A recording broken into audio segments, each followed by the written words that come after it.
दर्शन के लिए अब ये कपाट खोल दिए गए हैं और जो तस्वीरें इस वक्त हम दिखा रहे हैं यहाँ से श्रद्धालुओं का अब माँ के दरबार में जाने का जो प्रवेश है वो खोल दिया गया है और यहाँ से अब जो चार धाम यात्रा की शुरुआत है वो माँ गंगोत्री के धाम से हो चुकी है। तो बहुत ज़्यादा उत्साह श्रद्धालुओं में है। माँ के जय जयकारे भी श्रद्धालु लगाते हुए दिखाई दे रहे हैं और इसके साथ ही साथ जो तमाम यहाँ पर जो लोग पहुँचे हैं, क्योंकि मुख्यमंत्री अभी आए हैं तो मुख्यमंत्री अभी भीतर ही हैं और यहाँ से मुख्यमंत्री अभी बाहर आएंगे। मुख्यमंत्री वहाँ पर पूजा अर्चना कर रहे हैं, इसी वजह से अभी धीरे धीरे लोगों के लिए यहाँ से जो श्रद्धालु आए हैं उनके लिए यहाँ से खोल दिया गया। यहाँ से जो श्रद्धालुओं के लिए देखिए किस तरीके जयकारे हैं माँ के।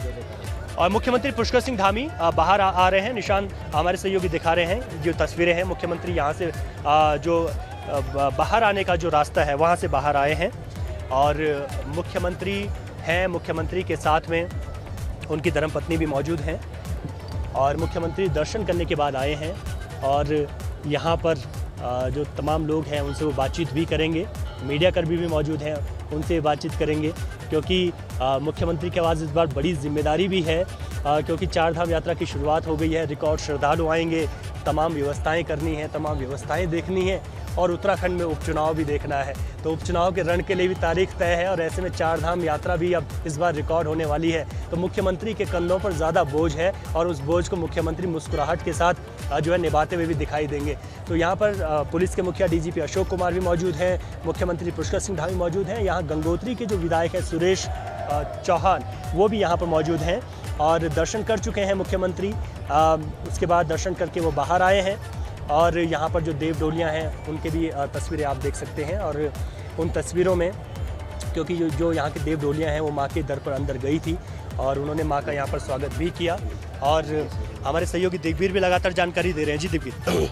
जी, अभी मुख्यमंत्री माँ गंगा के दर्शन करने के बाद बाहर निकले हैं और मीडिया से रूबरू हो रहे हैं और अब जो देश विदेश के श्रद्धालु हैं जो अपनी लाइन में कतार में लगे हुए हैं अब माँ गंगा के दर्शन विधिवत तरीके से कर रहे हैं और किसी भी तरह की कोई परेशानी नहीं है। और इस बार जो यात्रा है बड़ी सुखद रहेगी जो अंदाज़ा लगाया जा रहा है। तो कहीं ना कहीं जो यात्रा में हर आदमी का मन बड़ा विचलित है कि माँ गंगा के दर्शन 2 साल तक नहीं हो पाए, तो वो माँ गंगा के दर्शन करने को उत्साहित है। तो इस बार भी अच्छा दिग्वीर, मुख्यमंत्री जहाँ खड़े हैं उनके आगे कुछ महिलाएं हैं और एक ये यहाँ की पोशाक में है, इसके बारे में थोड़ा बताइए। जी, आपको बता दूं ये भोटिया जन समुदाय के लोग हैं, ये जाट लोग हैं और ये 6 माह हरसिल दराली रहते हैं और 6 माह ये डुंडा में रहते हैं। तो इनका जो पोशाक है ये बहुत पौराणिक तरीके से चला आ रहा है और जब भी माँ गंगा के कपाट खुलते हैं तो ये अपनी वेशभूषा में आते हैं और उसके बाद जैसे शीतकाल में जब माँ गंगा की कपाट बंद होते हैं तो उस समय भी ये लोग माँ गंगा को लेने के लिए गंगोत्री धाम आते हैं, माँ गंगा के साथ जाते भी हैं और इस बार आते भी हैं। तो मतलब ये है कि उनकी भी बड़ी आस्था रहती है क्योंकि ये चीन से लगा हुआ क्षेत्र है और जो इनका गाँव है नेलांग जादुंग ये वहाँ हुआ करते थे, लेकिन आज अब ये लोग धराली में रहते हैं। धराली फिर आज यूपी के मुख्यमंत्री योगी आदित्यनाथ आ रहे हैं तो मुख्यमंत्री को जाना है, लेकिन उससे पहले क्या क्या जानकारी है कि कहाँ मुख्यमंत्री जाएंगे यहाँ पर? जी, आपको बता दूं अभी माँ गंगा के दर्शन कर लिए हैं उन्होंने। अब यहाँ से वो सीधे निकलेंगे तो वहाँ से गंगोत्री से बाइक कार होते हुए हरसिल में हेलीपैड है, हेलीकॉप्टर से वो निकल जाएंगे। तो कहीं ना कहीं यहाँ से अब पहले तो शुरू में उन्होंने माँ गंगा का स्नान करने के बाद वो गंगा दर्शन करने आए। गंगा दर्शन करने के बाद उसके बाद गंगोत्री धाम में के कपाट खुलने के साक्षी बने और उसके बाद पूजा अर्चना की गई है और साथ में उनकी शायद देखिए ये इस वक्त स्क्रीन पर तस्वीरें आ रही है गंगोत्री धाम की, ये सुखद तस्वीरें माँ के दर्शन की ये कोशिश हम कर रहे हैं तमाम दर्शकों को जो घर बैठे माँ के दर्शन कर सकें। तमाम श्रद्धालुओं को हम इस वक्त देख सकते हैं परिसर में जो इस शुभ मुहूर्त के मौके पर साक्षी बनना चाहते हैं, माँ के दर्शन करना चाहते हैं अक्षय तृतीया के दिन। लेकिन हमारी भी कोशिश ये है कि माँ के दर्शन तमाम दर्शक भी कर सकें। बहुत दिलचस्प तमाम चीज़ें तस्वीरें जो आपके आसपास हो रही हैं उसे बता भी रहे हैं हमारे सहयोगी दिग्वीर और रवि। जी रवि।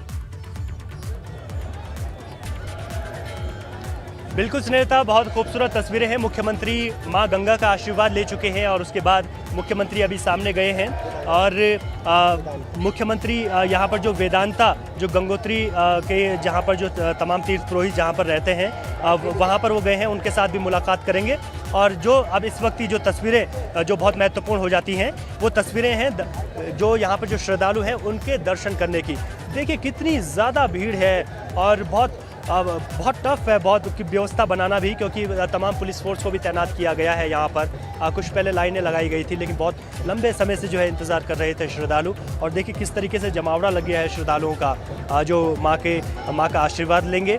और यहाँ पर चारों तरफ देव डोलियाँ जो है अपने नृत्य में और आशीर्वाद देती हुई दिखाई दे रही हैं गंगोत्री धाम से, क्योंकि आज से जो चारधाम यात्रा की शुरुआत जो हुई है उसमें सबसे पहले माँ गंगोत्री के ही कपाट खुले हैं और माँ गंगोत्री के आशीर्वाद को लेने यहाँ पर मुख्यमंत्री खुद पहुँचे हैं। मुख्यमंत्री जब यहाँ पर पहुँचे तो उस वक्त ही कपाट खुले, क्योंकि 11:15 का ही समय तय किया गया था कपाट खोलने के लिए। तो यहाँ पर जो श्रद्धालु हैं लगातार हमारी उनसे बात हुई है, बहुत दूर दराज के क्षेत्रों से वो लोग यहाँ पर पहुँचे हैं और लंबा इंतज़ार वो कर रहे थे। तो अब ये यात्रा अनवरत जो 6 महीने का जो यात्रा रहती है वो चलती रहेगी। और जो शुरुआत होती है माना जाता है कि 15 जून तक की जो यात्रा है उसमें बहुत ज़्यादा पीक जो है यात्रा पर चले जाता है।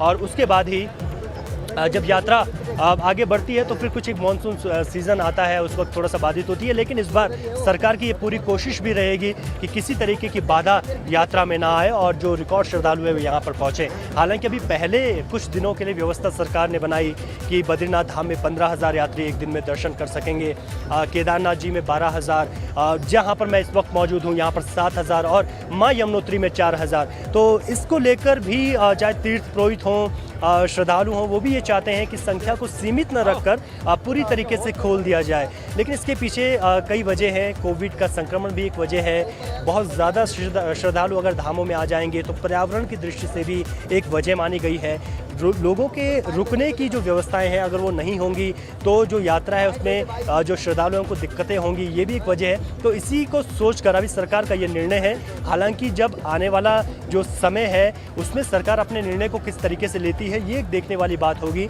लेकिन जिस तरीके से भीड़ श्रद्धालुओं की शुरुआत में ही देखने को मिल रही है उससे अंदाज़ा लगाया जा सकता है कि जो संख्या सीमित की गई है वो इस भीड़ के सामने बहुत कम है। तो ऐसे में क्योंकि श्रद्धालुओं की पहले ही बुकिंग हो चुकी हैं, हम देख रहे हैं कि हेली सेवा की बुकिंग हो, होटल्स की बुकिंग हो, ये तमाम बुकिंग इस तरफ जो है बताती हैं कि अब बहुत ज़्यादा लोग इस बार यहाँ आना चाहते हैं। तो हम ये देख रहे हैं, ये बहुत खूबसूरत तस्वीरें हैं माँ गंगोत्री के धाम से, जहाँ पर गौमुख है, जहाँ से गंगा का उद्गम होता है, जहाँ भागीरथी बहती है, जहाँ देव डोलियाँ स्नान करती हैं, जहाँ लोगों के जाने अनजाने पाप सब एक स्नान से अक्षय तृतीया के इस पावन दिन पर जो आज है उसमें धुल जाते हैं। माँ गंगा का सब आशीर्वाद लेते हैं। माँ अपना मायका छोड़ के श्रद्धालुओं के लिए यहाँ आती है। और एक बात ये भी है जो यहाँ के पुराने लोगों से हमने पूछा तो उन्होंने कहा कि 80 के दशक से पहले अगर बात करें तो इस तरीके का बड़ा मंदिर गंगोत्री में नहीं हुआ करता था। तब माँ की डोली मुखबा से यहाँ आती थी। यहाँ के जो सेमवाल जो लोग हैं, जो कि यहाँ के जो पंडित हैं वो यहाँ पर रहते थे, तब जो यहाँ पर जो श्रद्धालु आते थे वो माँ के दर्शन कर पाते थे। उसके बाद इस तरीके का भव्य मंदिर भी यहाँ पर बनाया गया। जगह यही है लेकिन उसको सजाया गया वक्त के हिसाब से, श्रद्धालुओं की संख्या के हिसाब से उसको बढ़ाया गया ताकि लोग यहाँ पर आएँ तो उनको कोई अव्यवस्थाएं ना हो। और जिस तरीके से वक्त बदला है उसमें बदलते वक्त के साथ तमाम व्यवस्थाएं हों। मंदिर के सामने वगैरह अगर देखेंगे तो कई तरीके के आश्रम हैं, लॉज हैं, ताकि जो यात्री हैं वो नज़दीक रुक सकें, समय से माँ के दर्शन कर सकें। अब जो नेटवर्क कनेक्टिविटी है उसको बढ़ाया गया है। पहले यहाँ से बहुत संभव नहीं हो पाता था कि कोई नेटवर्क कनेक्टिविटी हो, किसी चीज़ को पहुँचाना हो तो घंटों का, एक दिन का पूरा वक्त लग जाता था। अब इस तरीके की सिचुएशन नहीं है। तो बहुत कुछ बदला है वक्त के साथ साथ। लेकिन इसके साथ साथ अगर हम बात करें तो जो और मनोहर इस दृश्य को हमारे दर्शकों तक पहुंचाया है, ये सुकून देने वाली तस्वीरें हैं और तमाम श्रद्धालुओं के लिए इन तस्वीरों से एक उम्मीद भी जगती है कि वो भी जल्द दर्शन कर पाएंगे, जिन्होंने रजिस्ट्रेशन कराया भी होगा और घर बैठे भी मां के दर्शन का अवसर मिला है आपके कैमरे के जरिए। शुक्रिया रवि, शुक्रिया दिग्वीर, सहयोगी आपके निशांत, जिन्होंने इन तस्वीरों को हम तक पहुंचाया। तो आज अक्षय तृतीया पर शुभ मुहूर्त के साथ 4 धाम यात्रा की शुरुआत हो चुकी है। गंगोत्री धाम की लगातार तस्वीरें हम आपको दिखा रहे हैं जब मां विराज चुकी हैं, उनकी डोली जब पहुंचती है मुखबा यानी मायके से, और अब किस तरीके से विराज चुकी है गंगोत्री धाम में अपने स्थान पे। तो देखिए भक्तों का तांता लगा है। और ये खूबसूरत तस्वीरें आई हैं जब आसपास के क्षेत्र के तमाम देवी देवता अक्षय तृतीया के मौके पर डोली लेकर के पहुंचते हैं। जो स्थानीय लोग वो किस तरीके से मां गंगा का आशीर्वाद लेते हैं और आज स्नान करते हैं।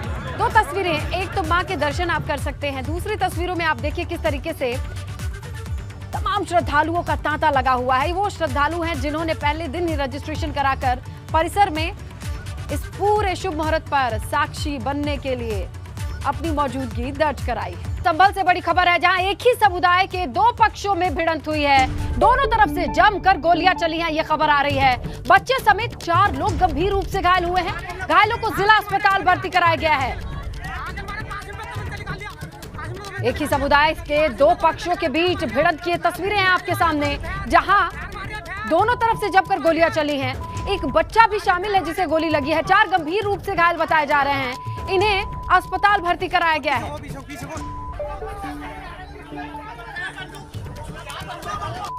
संभल से ये तस्वीरें आई हैं। एक ही समुदाय के दो पक्षों के बीच भिड़ने की ये तस्वीरें हैं और इस दरमियान दोनों पक्ष की ओर से गोली चलने की खबर भी है।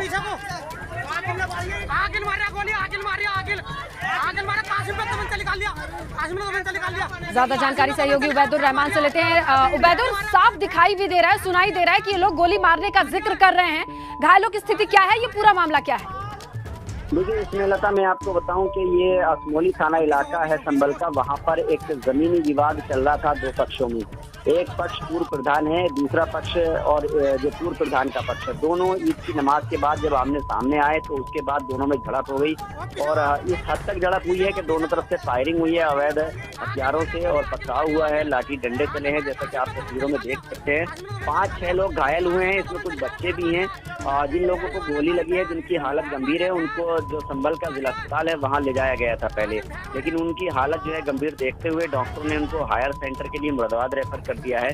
पुलिस का ये कहना है कि दोनों पक्ष क्योंकि मुस्लिम समुदाय से हैं और इनका पुराना विवाद चल रहा था, जमीनी विवाद चल रहा था, उसको लेकर के आज आमने सामने हो गए दोनों पक्ष और दोनों तरफ से फायरिंग हुई है, पथराव हुआ है, लाठी डंडे चले हैं। अभी पुलिस जो है घायलों को अस्पताल भेजा है और पुलिस जो है आरोपियों की धरपकड़ में लगी हुई है।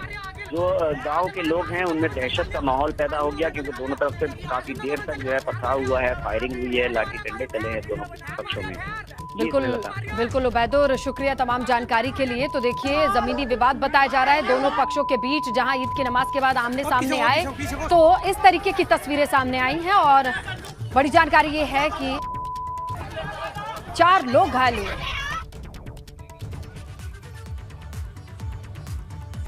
बड़ी खबर मिल रही है, यूपी में निषाद पार्टी ने संगठन में फेरबदल किए हैं। मंडलों के नए प्रभारी और सह प्रभारी की नियुक्ति हुई है। 12 जिलों के लिए नए जिलाध्यक्ष भी नियुक्त किए गए हैं। आपको बताएं कि 18 मंडल के प्रभारी और सह प्रभारी की भी नियुक्ति हुई है। तो देखिए, निषाद पार्टी की ओर से ये बड़े बदलाव की सूची आ गई है, जहां 22 जिलों के लिए नए जिलाध्यक्ष की भी नियुक्ति हुई है। 18 मंडलों के नए प्रभारियों को भी नियुक्त किया गया है। यानी संगठन के स्तर पर यह बड़ा बदलाव निषाद पार्टी की ओर से। यूपी में जहां निषाद पार्टी ने संगठन में बड़े फेरबदल किए हैं, 22 जिलों को नए जिलाध्यक्ष मिले हैं, 18 मंडलों के प्रभारी और सह प्रभारी भी नियुक्त किए गए हैं। तो देखिए, निषाद पार्टी की ओर से एक सूची जारी की गई है, इसमें संगठन में फेरबदल किया गया है, नियुक्तियां हुई हैं, जहां 22 जिलों को नए जिलाध्यक्ष मिले हैं और 18 मंडलों के प्रभारी और सह प्रभारी की भी नियुक्ति हुई है। तो यूपी में निषाद पार्टी की ओर से बदलाव की ये लिस्ट सामने आई है। 22 जिलों के लिए नए जिलाध्यक्ष की नियुक्ति की गई है। 18 मंडल में प्रभारी सह प्रभारी अपनी भूमिका में होंगे, इनकी भी नियुक्ति की गई है। नामों की लिस्ट आ चुकी है जो स्क्रीन पर दिखाई दे रही है। तो इन लोगों की जिम्मेदारी होगी निषाद पार्टी की ओर से संगठन को मजबूती देने के लिए। इसीलिए 22 जिलों को नए जिलाध्यक्ष दिए गए हैं। 18 मंडल के प्रभारी सह प्रभारी की भी नियुक्ति हुई है।